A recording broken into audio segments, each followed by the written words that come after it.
जुमलेवाद सरकार, किसान मजदूर एकता, किसान मजदूर एकता, किसान मजदूर एकता। मोदी सरकार, जुमलेवाद सरकार, बीजेपी सरकार, किसान मजदूर एकता, किसान मजदूर एकता, किसान मजदूर एकता। मोदी सरकार, मोदी सरकार, मोदी सरकार। वाहिगुरु जी का खालसा, वाहिगुरु जी की फतेह। ਕਰਦੇ ਅਸੀਂ ਹੱਲ ਹੋ ਜਾ, ਲੇਕਿਨ ਜੇ ਘੁਣ ਗਏ ਢੇਰਾਂ ਸ਼ੱਕਰ ਇਕੱਠੀ ਹੋ ਜਾ ਮੁੜ ਕੇ ਉਹ ਨਿਕਲੀ ਨਹੀਂ ਜਾ ਸਕਦੀ। ਅਸੀਂ ਉਹਨੂੰ ਹੋਰ ਮਜ਼ਬੂਤ ਕਰਨਾ ਹੈ। ਮੈਂ ਖਾਸ ਕਰਕੇ ਐਲਪੀਜੀ ਦਾ ਧੰਨਵਾਦ ਕਰਦਾ ਹਾਂ ਤੇ ਇਹ ਵੀ ਬੇਨਤੀ ਕਰਦਾ ਸਾਰੇ ਸੰਘਰਸ਼ ਕਮੇਟੀ ਵੱਲੋਂ ਜਾਂ ਸਾਰੇ ਜਿੰਨੇ ਵੀ ਤੁਸੀਂ ਵਿਅਕਤੀ ਇੱਥੇ ਤੁਸੀਂ ਸਾਰੇ ਪ੍ਰਬੰਧਕ ਹੀ ਹੋ। ਇਹ ਨਾ ਸਮਝੋ ਕਿ ਇਹਦੇ ਪ੍ਰਬੰਧਕ ਨਹੀਂ ਹੋ, ਤੁਸੀਂ ਜਿੰਨੇ ਵੀ ਇੱਥੇ ਆਉਂਦੇ ਆ ਸਭ ਪ੍ਰਬੰਧਕ ਹੀ ਹੈ, ਤੁਹਾਡੇ ਨਾਲ ਹੀ ਚੱਲਦਾ ਹੈ। ਠੀਕ ਆ, ਜਿਹੜਾ ਆ ਗਿਆ ਇੱਥੇ ਉਹ ਪ੍ਰਬੰਧਕ ਹੀ ਆ। ਸੋ ਕੋਸ਼ਿਸ਼ ਕਰਿਆ ਕਰੋ ਜਦੋਂ ਵੀ ਕਿਸੇ ਇੱਦਾਂ ਦਾ ਵਿਚਾਰ ਕਰੇ ਜ਼ਰੂਰ ਇਕੱਠੇ ਹੋ ਕੇ ਆਇਆ ਕਰੋ, ਵਿਚਾਰ ਸੁਣਿਆ ਕਰੋ। 2 ਘੰਟੇ ਨਾਲ ਸਾਡੇ ਕੰਮ ਵਿੱਚ ਕੋਈ ਫਰਕ ਨਹੀਂ ਪੈਣਾ, ਕਿਉਂਕਿ ਸਾਡੀ ਜ਼ਿੰਦਗੀ ਵਿੱਚ ਜਨਮ ਤੋਂ ਲਿਖਾ ਲਿਖਿਆ ਆ। ਉਹ ਲੇਖਾ ਅਸੀਂ ਦੇ ਹੀ ਜਾਂਦੇ ਹਾਂ। ਅਸੀਂ ਕਹਿੰਦੇ ਅਸੀਂ ਦਿੰਦੇ ਪਰ ਉਹ ਲੇਖਾ ਲੈ ਲਿਆ ਸਾਥੋਂ। ਇਸ ਕਰਕੇ ਕੋਸ਼ਿਸ਼ ਕਰਿਆ ਕਰੋ ਕਿ ਇੱਥੇ ਪਹੁੰਚ ਕੇ ਸੰਗਤ ਵਿੱਚ ਰਲ ਕੇ ਇੱਕ ਦੂਜੇ ਵਿਚਾਰ ਸੁਣੋ, ਉਸ ਵਿੱਚ ਕੁਛ ਕੱਢੋ, ਕੁਛ ਕੋਲ ਲੈ ਕੇ ਜਾਵੋ। ਠੀਕ ਹੈ ਨਾ। ਬੇਨਤੀਆਂ ਪ੍ਰਵਾਨ ਕਰਦੀਆਂ ਜੀ ਤੇ ਬੋਲਿਆ ਚੱਲਿਆ ਮਾਂ। क्योंकि ਜ਼ਿਮੀਂਦਾਰਾਂ ਦੇ ਅੰਦਰ ਵੀ ਧੰਨ ਧੰਨ ਸ੍ਰੀ ਗੁਰੂ ਗੋਬਿੰਦ ਸਿੰਘ, ਧੰਨ ਧੰਨ ਸ੍ਰੀ ਗੁਰੂ ਨਾਨਕ ਦੇਵ ਜੀ ਮਹਾਰਾਜ ਦਾ ਜੋ ਫਲਸਫਾ ਹੈ ਉਹ ਮਨਾਂ ਦੇ ਅੰਦਰ ਐਸਾ ਚੇਤੇ ਹੈ ਕਿ ਉਹਦੇ ਮੁਤਾਬਕ ਚੱਲ ਕੇ ਉਹ ਸਾਰਾ ਕਾਰਨਾਮੇ ਕਰ ਰਹੇ ਨੇ। ਦੇਸ਼ ਸਵਾਵਰ ਮੋਹੇ ਮੋਹੇ ਕਬ ਛੁਪ ਛੁਪ ਕਰਮਨ ਤੇ ਕਬ ਹੂੰ ਨਾ ਡरूं ना डरूं अविल संग गाए लड़ूं। निश्चय कर अपनी जीत करूं, अपनी जित जो है ਆਪਾਂ ਨਿਸ਼ਚੈ ਨਾ ਕਰਨੀ ਹੈ। ਇੱਕ ਦਿਲ 'ਚ ਆਪਾਂ ਇਹੋ ਹੀ ਰੱਖਣਾ ਹੈ ਕਿ ਆਪਾਂ ਜਿੱਤ ਕਰਨੀ ਹੈ, ਕਿਉਂਕਿ ਇਹਦੇ ਨਾਲ ਹੀ ਲੋਕਾਂ ਨੂੰ ਜਾਗਰਤ ਪਤਾ ਲੱਗ ਜਾਣਾ ਹੈ ਕਿ ਗੱਲ ਕੀ ਹੋਈ ਹੈ। ਕਿਸਾਨ ਕਿੱਥੋਂ ਤੱਕ ਔਖੇ ਨੇ ਔਰ ਜ਼ਿਮੀਂਦਾਰ ਕਿੱਥੋਂ ਤੱਕ ਔਖੇ ਨੇ, ਜਿਹੜੇ ਕਾਨੂੰਨ ਪਾਸ ਕਰਕੇ ਹਰ ਬੰਦੇ ਦੇ ਉੱਤੇ ਮਹਿੰਗਾਈ ਨੇ ਇੰਨਾ ਰੇਟ ਵਧਾ ਦਿੱਤੇ ਨੇ। ਇਸ ਵੇਲੇ ਸਾਨੂੰ ਜਾਗਣ ਦੀ ਲੋੜ ਹੈ। ਆਪਾਂ ਜਾਗ ਕੇ ਹੀ ਉੱਠ ਕੇ ਉਸ ਦੀਆਂ ਜੋ ਨਾਸਾਂ ਦੇ ਉੱਤੇ ਮੈਸੇਜ ਮੁੱਕੇ ਮਾਰਨੇ ਨੇ ਕਿ ਉਸ ਨੂੰ ਪਤਾ ਲੱਗ ਜਾਏ ਕਿ ਕੀ ਹੈ, ਉਸ ਨੂੰ ਸਮਝ ਫੇਰ ਹੀ ਹੋਣੀ ਹੈ। ਮੈਂ ਇੱਕ ਕਵਿਤਾ ਦੇ ਰਾਹੀਂ ਜੋ ਪਹਿਲਾਂ ਮਜ਼ਦੂਰ ਕਿਸਾਨਾਂ ਨੂੰ 3 ਕਾਲੇ ਕਾਨੂੰਨ ਪਾਸ ਕਰਕੇ ਮੇਰੇ ਦੇਸ਼ ਵਾਸੀਓ, ਮੋਦੀ ਬਹੁਤ ਜੁਮਲੇਬਾਜ਼ ਤੇ ਸ਼ਾਤਰ ਦਿਮਾਗ ਹੈ, ਪਾਰਿਆ ਦੇਸ਼ ਨੂੰ ਕਹਿਣੇ ਕਰ। 120 ਦਿਨ ਤੋਂ ਮਜ਼ਦੂਰ ਕਿਸਾਨ ਦਿੱਲੀ ਸੜਕਾਂ 'ਤੇ ਬੈਠੇ ਨੇ, ਪਰ ਅਜੇ ਵੀ ਗੱਲਾਂ ਕਰੀ ਜਾਂ ਮੰਨਦੀਆਂ ਦੇਸ਼ ਵਾਸੀਓ। ਅੰਨਦਾਤਾ ਨੇ 10 ਨੋਹਾਂ ਦੀ ਕਿਰਤ ਕਰਕੇ ਭਾਰਤ ਨੂੰ ਢਿੱਡ ਭਰ ਦਿੱਤਾ ਮੇਰੇ ਦੇਸ਼ ਵਾਸੀਓ। ਸੜਕਾਂ, ਰੇਲਵੇ, ਏਅਰਪੋਰਟ, ਲਾਲ ਕਿਲੇ, ਦੂਰਦਰਸ਼ਨ ਗਹਿਣੇ ਪਾ ਦਿੱਤੇ। ਹੁਣ ਪਾਉਣ ਲੱਗਾ ਹੈ ਕਿਸਾਨਾਂ ਦੀ ਜ਼ਮੀਨ ਦੇਸ਼। ਉਹਨਾਂ ਦੀ ਫੋਟੋ ਹੋਣੀ ਹੈ, ਫੋਟੋ ਉਪਰੰਤ ਆਪਾਂ ਉਹਨਾਂ ਦਾ ਫਿਰ ਕਾਰੇ ਦੇ ਨਾਲ ਜਕਾਰਾ ਵੀ ਬੋਲਾਂਗੇ ਤਾਂ ਕਿ ਉਹਨਾਂ ਦੇ ਹੌਸਲੇ ਫਲਾਈ ਇਸੇ ਸੰਬੰਧ ਵਿੱਚ ਹੋਣ। ਵਾਹਿਗੁਰੂ ਜੀ ਕਾ ਖਾਲਸਾ, ਵਾਹਿਗੁਰੂ ਜੀ ਕੀ ਫਤਿਹ। ਹੁੰਦਾ ਜਿਹਨੂੰ ਅਸੀਂ ਆੜਤੀਆ ਕਹਿੰਦੇ ਆ, ਔਰ ਆੜਤੀਏ ਦਾ ਕੋਈ 2.5% ਦਾ ਕਮਿਸ਼ਨ ਹੁੰਦਾ, ਜਿਹਦੇ ਵਿੱਚ ਬਹੁਤ ਸਾਰੀਆਂ ਸਹੂਲਤਾਂ ਜਿਹੜੀਆਂ ਉਹ ਕਿਸਾਨ ਨੂੰ ਦਿੰਦਾ। ਲੇਬਰ ਦਾ ਇੰਤਜ਼ਾਮ ਕਰਨਾ, ਲਿਫਟਿੰਗ ਕਰਨੀ, ਵੇਟਿੰਗ ਕਰਨੀ, ਬੜਾ ਕੁਝ ਹੁੰਦਾ ਉਹਦੇ ਵਿੱਚ। ਤੇ ਉਹ ਕਦੀ ਵੀ ਨਹੀਂ ਕਿਸੇ ਨੇ ਗੱਲ ਮਹਿਸੂਸ ਕੀਤੀ ਕਿ ਇਹ ਸਾਡੇ ਤੇ ਬੋਝ ਹੈ। ਲੇਕਿਨ ਮੋਦੀ ਸਾਹਿਬ ਕਹਿੰਦੇ ਆ ਜੀ ਅਸੀਂ ਇਹ ਵਿੱਚੋਂ ਹਟਾਉਣੇ ਆ। ਹੁਣ ਅਸਲੀਅਤ ਕੀ ਆ? ਅਸਲੀਅਤ ਕੁਝ ਹੋਰ ਹੈ। ਜਿਹੜੀ ਕੰਟੈਕਟ ਫਾਰਮਿੰਗ ਹੈ ਉਹਦੇ ਵਿੱਚ ਇਹ ਮੈਂਸ਼ਨ ਹੈ ਕਾਨੂੰਨ ਦੇ ਵਿੱਚ ਕਿ ਜਦੋਂ ਇਹ ਲਾਗੂ ਹੋ ਗਿਆ, ਸਭ ਤੋਂ ਪਹਿਲਾ ਵਿਚੋਲੀਆ ਸਾਡੇ ਕੋਲ ਆਊਗਾ, ਜਿਹੜਾ ਉਹ ਸਾਡੇ ਪਿੰਡਾਂ ਦਾ ਨੇੜੇ ਤੇੜੇ ਦਾ ਹੀ ਹੋਊਗਾ। ਜਿਹੜਾ ਕਿ ਆਹ ਕੰਪਨੀ ਜਿਹੜੀ ਆ ਇਸ ਤਰ੍ਹਾਂ ਦੀ ਆ, ਤੁਸੀਂ ਇਸ ਕੰਪਨੀ ਤੋਂ ਇੰਨੇ ਪੈਸੇ ਇਸ ਤਰ੍ਹਾਂ ਲਾਓਗੇ, ਪਹਿਲਾ ਵਿਚੋਲਾ। ਅੱਛਾ, ਉਹ ਕਨਵਿੰਸ ਕਰੂਗਾ ਕਿਸਾਨ ਨੂੰ ਤੇ ਵਾਪਸ ਚੱਲ ਜਾਊਗਾ। ਉਸ ਤੋਂ ਬਾਅਦ ਅਗਲਾ ਵਿਚੋਲਾ ਆ ਜਾਊਗਾ, ਉਹ ਪਹਿਲੇ ਵਿਚੋਲੇ ਨਾਲ ਵੱਖਰਾ ਹੋਊਗਾ, ਹੈ ਸਾਰਿਆਂ ਦਾ ਕਮਿਸ਼ਨ। ਅੱਛਾ, ਉਹ ਦੂਜਾ ਵਿਚੋਲਾ ਆਊਗਾ ਕਾਨੂੰਨ ਅਨੁਸਾਰ। ਦੂਜਾ ਵਿਚੋਲਾ ਆ ਕੇ ਦੱਸੂਗਾ ਕਿ ਭਾਈ ਤੁਹਾਡੀ ਜਿਹੜੀ ਜ਼ਮੀਨ ਹੈ ਇਹ ਜੇ ਤੁਸੀਂ ਝੋਨਾ ਆ ਤੇ ਤੁਸੀਂ ਸਾਨੂੰ ਇਸ ਇੰਨਾ ਦੇਣਾ, ਜੇ ਕਣਕ ਵਾ ਤੇ ਤੁਸੀਂ ਸਾਨੂੰ 20 ਕੁਆਂਟਲ ਜਾਂ 25 ਕੁਆਂਟਲ ਜਾਂ 22 ਕੁਆਂਟਲ ਇਹ ਤੁਸੀਂ ਸਾਨੂੰ ਦੇਣਾ ਹੈ। ਉਹ ਚੱਲ ਜਾਊਗਾ ਦੂਜਾ ਵਿਚੋਲਾ। ਫਿਰ ਤੀਜਾ ਵਿਚੋਲਾ ਆ ਜਾਊਗਾ ਜਿਹੜਾ ਆ ਕੇ ਦੱਸੂਗਾ ਕਿ ਭਾਈ ਉਹ ਸਾਰਾ ਲਿਖ ਕੇ ਲੈ ਜਾਊਗਾ, ਸਾਨੂੰ ਦਵਾਈਆਂ ਦੇਊਗਾ, ਸਮਾਨ ਲਿਆ ਕੇ ਦੇਊਗਾ, ਉਹ ਭਈਆਂ ਨਾਲ ਕਿਸਾਨ ਤੋਂ ਕੰਮ ਕਰਾਊਗਾ।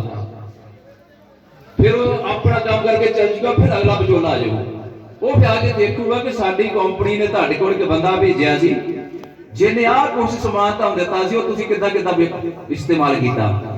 ਚੌਥਾ ਵਿਚੋਲਾ ਆਊਗਾ, ਫਸਲ ਪੱਕ ਗਈ, ਫਸਲ ਪੱਕਣ ਤੋਂ ਬਾਅਦ ਚ ਫਿਰ ਉਹ ਦੇਖੂਗਾ ਵੀ ਤੁਹਾਡਾ ਜਿਹੜਾ ਕੰਟੈਕਟ ਹੈ 20 ਬੋਰੀਆਂ ਦਾ ਸੀ, ਇਹ ਤਾਂ 19 ਰਹਿ ਗਈਆਂ, ਇੱਕ ਬੋਰੀ ਦਾ ਤੁਹਾਨੂੰ ਹਰਜਾਨਾ ਪਊਗਾ।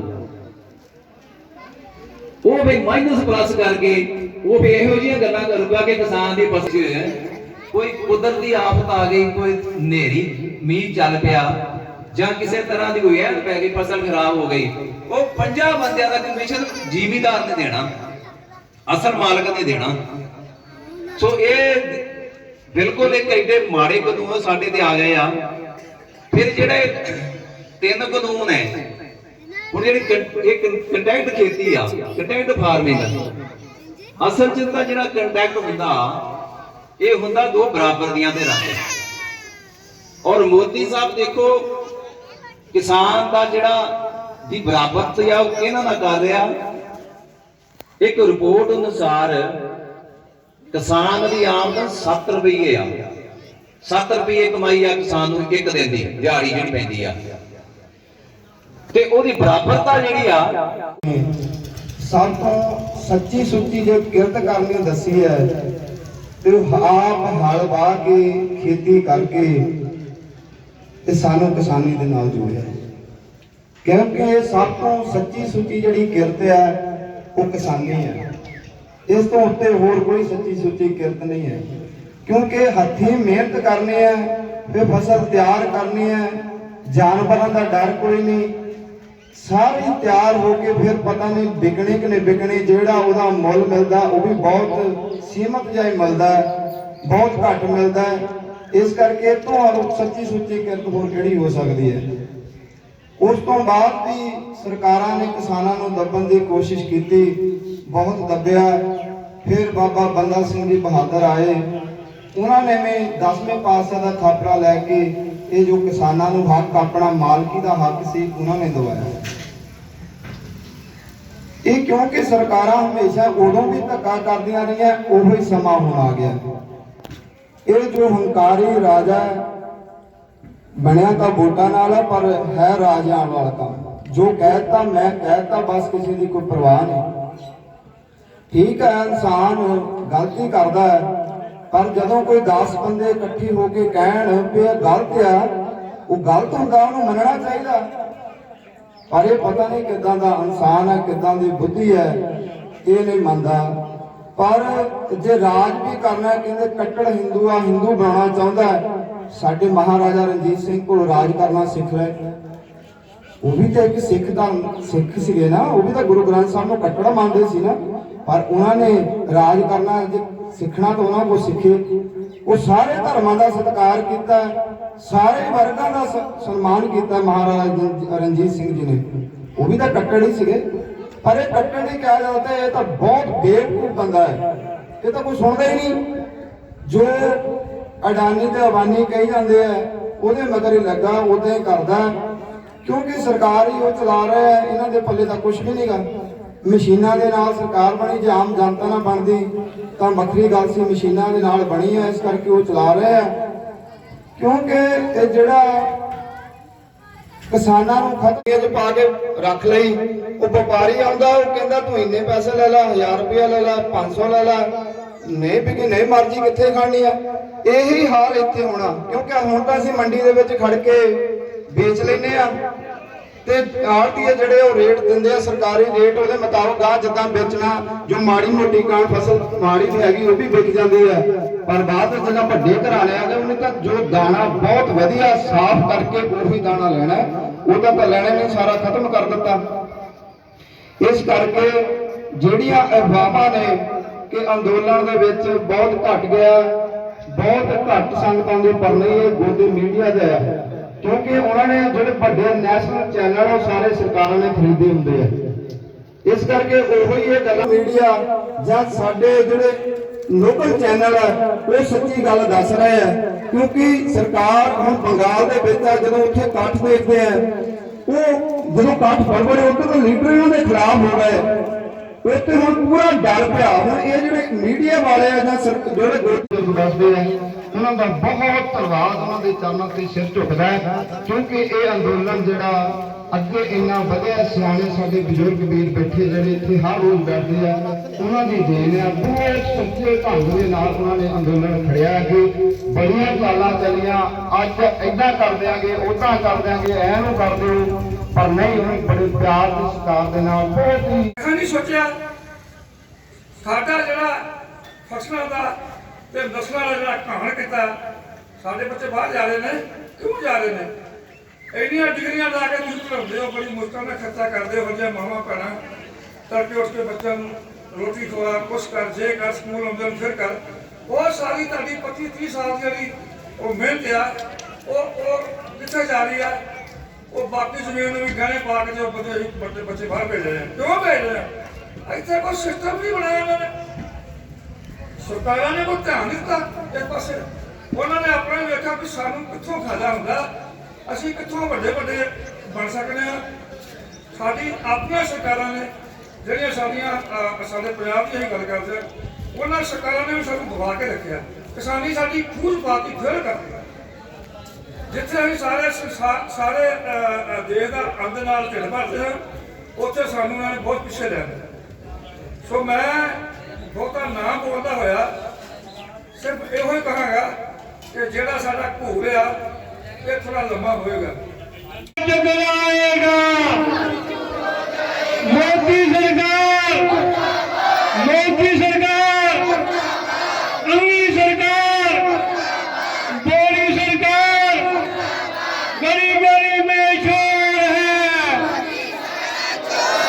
गली गली में शोर है, जो हमसे टकराएगा सो कुर्बानी का फरमान है। सूरा सो पहचानिए, जो लड़ा जीव के हेत, पोटिया पोटिया कट मरे, कहूँ न छाड़े खेत। ये मेरे भरावों भैनों, ये खेत छड्डण तो पहला सानू अपनी कुर्बानी देनी पैनी है। आपां ये बार-बार कहिए ये ना कहो कि संघर्ष मुक गया, हो सकता अगला साल भी आवे, इन्ना कदम चक के ही तुरना है। ठीक आ, जिहड़ा इत्थे नहीं आ सकदा दिल्ली जावे, दिल्ली ने जांदा इत्थे आवे, इत्थे नहीं आउंदा घर विच लोकां नूं कढे, उन्हों दी कुर्बानियां। इन्हां कहा भी असीं इत्थे आउणे आ, जे असीं किसी नूं नाल नहीं लैके आउणे फिर भी साडी कोई गल कुर्बानी नहीं। असीं घरां चों लोकां नूं कढ के इत्थे लिआउणा है, कढांगे फिर साडी कुर्बानी आ। जे असीं कल्ले ही आउणे आ तां फिर कोई फायदा नहीं, कल्ले तां असीं रोज ही आउणे आ। पिंडां चों कढ के लिआओ, लोकां नूं दसो जाके, ठीक है जी। कोई इत्थे तुहानूं लालच नहीं हो, असीं लालच नहीं गए, क्योंकि टाइम पता नहीं चलता है जिहड़ा कि काले कानून रद्द नहीं होंदे उन्ना चਿਰ ਆਪਾਂ ਜਿਹੜਾ ਆ ਇਸ ਸਰਕਾਰ ਦੇ ਖਿਲਾਫ ਧਰਨਾ ਇਸੇ ਤਰ੍ਹਾਂ ਜਿਹੜਾ ਉਹ ਜਾਰੀ ਰੱਖਾਂਗੇ। ਆਪਾਂ ਜਿਹੜਾ ਆ ਜ਼ਬਰ ਦਾ ਮੁਕਾਬਲਾ ਉਹ ਸਬਰ ਦੇ ਨਾਲ ਕਰਕੇ ਦਿਖਾਉਣਾ। ਮੇਰੇ ਵੀਰੋ, ਮੈਂ ਤੁਹਾਨੂੰ ਇੱਥੇ ਦੱਸ ਦੇਣਾ ਚਾਹੁੰਦਾ ਆ, ਮੈਂ ਹੁਣੇ ਅੱਧਾ ਘੰਟਾ ਹੋਇਆ ਮੈਂ ਥੋੜੀ ਜੀ ਹਾਜ਼ਰੀ ਗੜ ਵੀ ਭਰ ਕੇ ਆਇਆ। ਇਹ ਖਾਲਸਾ ਜੀ ਮੇਰੇ ਨਾਲ ਸੀਗੇ ਉੱਥੇ। ਇੱਕ ਮੇਰਾ ਵੀਰ ਉਹ ਉੱਥੇ ਕਹਿਣ ਲੱਗ ਗਿਆ ਕਿ ਸਾਡੇ ਲੀਡਰ ਜਿਹੜੇ ਵਿਕ ਚੁੱਕੇ ਆ, ਇਹ ਆਪਣੀਆਂ ਵੋਟਾਂ ਭਾਲਦੇ ਆ। ਗਲਤ ਗੱਲ ਆ ਵੀਰੋ, ਸਾਡੇ ਲੀਡਰ ਇੱਥੇ ਵਿੱਚ ਵੀ ਬੈਠੇ ਆ, ਦਿੱਲੀ 'ਚ ਵੀ ਬੈਠੇ ਆ, ਜਾਨੀ ਮੋਰਚੇ ਲਾਏ ਆ। ਇਹਨਾਂ 'ਚੋਂ ਕੋਈ ਲੀਡਰ ਨਹੀਂ ਵਿਕਿਆ, ਇਹਨਾਂ ਲੀਡਰਾਂ ਨੇ ਵਿਕ ਜਾਣਾ ਸੀ, ਪਰ ਇਹਨਾਂ ਨੂੰ ਜਿਹੜਾ ਡਰ ਵਾ ਉਹ ਤੁਹਾਡੀ ਜੁੱਤੀ ਦਾ ਡਰ ਵਾ, ਨਾ ਕਿਸੇ ਨੇ ਵਿਕਣਾ ਆ। ਇਹ ਵਾਅਦੇ ਨਾਲ ਗੱਲ ਕਹਿ ਦਿੰਦੇ ਆ। ਉਸ ਬੰਦੇ ਨੇ ਤਾਂ ਉੱਥੇ ਜਿਹੜੇ ਉਹਨਾਂ ਦੇ ਨਾਂ ਲੈ ਕੇ ਵੀ ਪਾਰੇ, ਮੈਂ ਪਰ ਕਿਸੇ ਦਾ ਨਾਂ ਨਹੀਂ ਲੈਣਾ ਚਾਹੁੰਦਾ, ਜਿਹੜੇ ਬੰਦਿਆਂ ਦੇ ਨਾਂ ਲਏ ਆ ਮੈਂ ਤੁਹਾਨੂੰ ਦੱਸਣਾ ਚਾਹੁੰਦਾ। ਮੈਂ 30 ਸਾਲ ਹੋ ਗਏ ਆ ਫੌਜ ਦੇ ਵਿੱਚ ਭਰਤੀ ਹੋਏ ਨੂੰ। ਉਸ ਤੋਂ ਪਹਿਲਾਂ ਦਾ ਮੈਂ ਜਿਹੜਾ ਉਸ ਬੰਦਿਆਂ ਨੂੰ ਟੀਵੀ ਦੇ ਵਿੱਚ ਛੋਟੇ ਹੁੰਦਿਆਂ ਆਉਂਦਿਆਂ ਦੇਖਦੇ ਆ, ਉਹਨਾਂ ਦੀਆਂ ਇੰਟਰਵਿਊਆਂ। ਜੇ ਆਪਾਂ 26 ਜਨਵਰੀ ਦੀ ਗੱਲ ਕਰਦੇ ਆ ਤੇ 26 ਜਨਵਰੀ ਨੂੰ ਆਹ ਕੰਮ ਹੋ ਗਿਆ, ਜੇ ਆਪਾਂ ਉੱਥੇ ਗਲਤ ਕੰਮ ਕੋਈ ਚੁੱਕ ਦਿੰਦੇ ਤਾਂ ਭਰਾਵੋ 26 ਜਨਵਰੀ ਨਹੀਂ, ਇਹ 2021 ਨਹੀਂ, ਇਹ 1984 ਬਣ ਜਾਣੀ ਸੀਗੀ। ਔਰ ਉਸ ਬਜ਼ੁਰਗ ਬੰਦੇ ਨੇ ਆਖਿਆ ਸੀ ਵੀ ਮੈਂ ਕਿਸੇ ਵੀ ਬੱਚੇ ਦਾ ਖੂਨ ਨਹੀਂ ਚਾਹੁੰਦਾ, ਅਸੀਂ ਜਿਹੜਾ ਜ਼ਬਰ ਦਾ ਮੁਕਾਬਲਾ ਆ ਉਹ ਸਬਰ ਦੇ ਨਾਲ ਕਰਕੇ ਜਿਹੜੀ ਇਹ ਜੰਗ ਜਿੱਤਣੀ ਆ। ਸੋ ਇਸ ਕਰਕੇ ਵੀਰੋ, ਜਿੰਨੀਆਂ ਵੀ ਸਰਕਾਰਾਂ ਆਉਂਦੀਆਂ ਆ ਉਹ ਸਾਡੇ ਨਾਲ ਝੂਠੇ ਨਾਰੇ ਲਾ ਕੇ ਚਲੇ ਜਾਂਦੀਆਂ ਆ, ਚਾਹੇ ਉਹ ਬੀਜੇਪੀ ਦੀ ਸਰਕਾਰ ਹੋਵੇ, ਚਾਹੇ ਅਕਾਲੀ ਦਲ ਦੀ ਸਰਕਾਰ ਹੋਵੇ, ਚਾਹੇ ਕਾਂਗਰਸ ਦੀ ਸਰਕਾਰ ਹੋਵੇ, ਸਾਰਿਆਂ ਨੇ ਅੱਜ ਤੱਕ ਸਾਡੇ ਨਾਲ ਝੂਠੇ ਵਾਅਦੇ ਕੀਤੇ ਆ। ਕਾਂਗਰਸ ਸਰਕਾਰ ਹੁਣ ਆਪਣੀ ਸੱਤਾ ਦੇ ਵਿੱਚ ਆ, ਨੌਕਰੀ ਦਿੱਤੀ ਜਾਊਗੀ। ਜਿੰਨੀ ਸੰਗਤ ਬੈਠੀ ਆ, ਤੁਸੀਂ ਸੱਚ ਕਰਕੇ ਦੱਸਿਓ ਕਿਹਦੇ ਘਰ ਦੇ ਵਿੱਚ ਨੌਕਰੀ ਮਿਲੀ ਆ ਜਾਂ ਕਿਹਨੂੰ ਸਮਾਰਟਫੋਨ ਮਿਲਿਆ। ਇਹ ਜਿੰਨੇ ਵਾਅਦੇ ਕਰਦੇ ਆ ਸਾਰੀਆਂ ਸਰਕਾਰਾਂ ਝੂਠੇ ਵਾਅਦੇ ਕਰਦੀਆਂ ਆ। ਸਰਕਾਰਾਂ ਬਣਾਉਣੇ ਵੀ ਆਪਾਂ ਹੀ ਆ ਤੇ ਸਰਕਾਰਾਂ ਲਾਉਣੀਆਂ ਵੀ ਆਪਾਂ ਹੀ ਆ। ਹੁਣ ਜਿਹੜਾ ਬੰਗਾਲ ਦੇ ਵਿੱਚ, ਅਸਾਮ ਦੇ ਵਿੱਚ ਸਾਡੇ ਕਿਸਾਨ ਜਥੇਬੰਦੀਆਂ ਨੇ ਉੱਥੇ ਪ੍ਰੋਗਰਾਮ ਆਰੰਭ ਕੀਤਾ ਹੋਇਆ ਆ, ਉਹਦੇ ਵਿੱਚ ਇਹਨਾਂ ਦਾ ਇੱਕੋ ਹੀ ਮੇਨ ਮਕਸਦ ਆ ਕਿ ਬੀਜੇਪੀ ਨੂੰ ਵੋਟ ਨਹੀਂ ਪਾਉਣੀ, ਬਾਕੀ ਦੂਜੀ ਪਾਰਟੀ ਜਿਹਨੂੰ ਮਰਜ਼ੀ ਪਾ ਦਿਓ। ਉਹਦੇ ਵਿੱਚ ਇਹ ਨਹੀਂ ਸਮਝ ਲੈਣਾ ਕਿ ਅਸੀਂ ਦੂਜੀ ਪਾਰਟੀ ਦੀ ਮਦਦ ਕਰਦੇ ਆ। ਮਦਦ ਦਾ ਕੋਈ ਵਿਚਾਰ ਨਹੀਂ ਜਾਂ ਕੋਈ ਸਵਾਲ ਨਹੀਂ ਕਿਸੇ ਦਾ ਹੈਗਾ, ਸਿਰਫ ਇਹ